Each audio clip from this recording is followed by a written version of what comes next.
There's a hidden part of the internet that search engines can't find. You won't stumble into it by accident. You need special tools. It's where stolen identities, illegal drugs, fake passports, hitmen, and even secret government leaks live side by side. It's called the dark web. And depending on who you ask, it's either a digital underworld or a misunderstood corner of online freedom.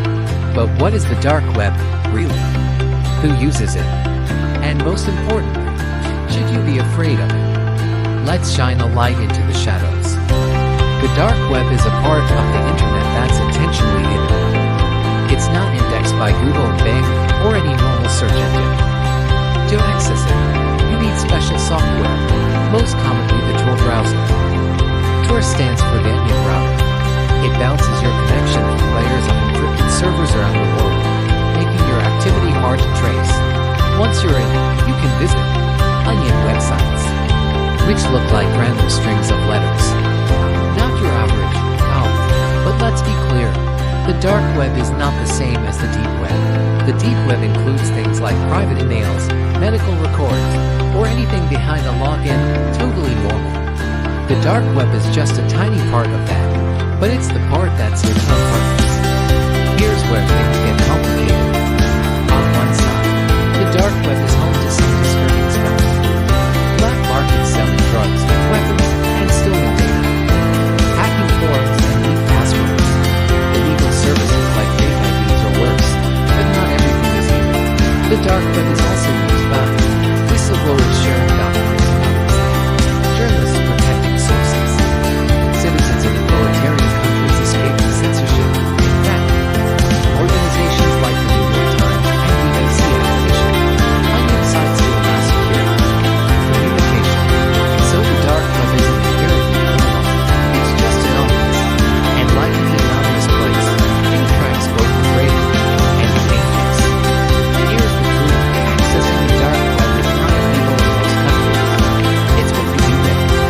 That matters. Browsing a journalist's lead site or visiting a private home. Legal.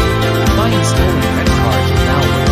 Definitely not. Law enforcement agencies actively monitor certain parts of the dark web, and major criminal marketplaces have been shut down, like Silk Road and Alphabet. So if you're just curious and careful, you're probably not doing anything wrong.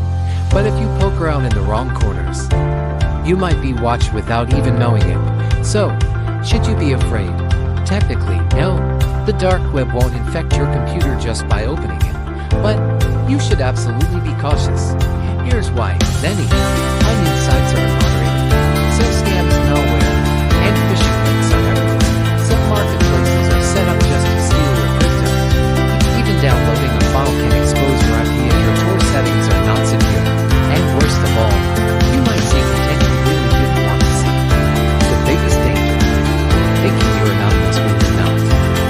If you misconfigure Tor, use your real email, or connect without a VPN, you might accidentally reveal your identity.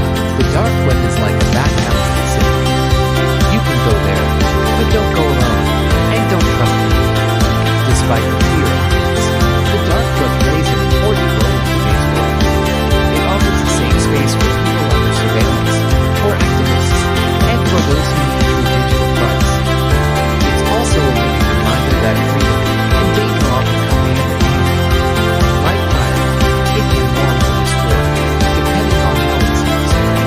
Understanding it doesn't mean embracing it. It means being smart in a world where data is power, and anonymity is a double-edged sword. So, what is the dark web? A secret corner of the internet. A tool for the free, and a playground for the corrupt. Not something to fear blindly, but not something to explore carelessly either. Recommendation: stay away and you're good to go. Like the video if you learned something new. Subscribe for more deep dives into tech, truth, and the hidden layers of the web. Stay safe, stay smart.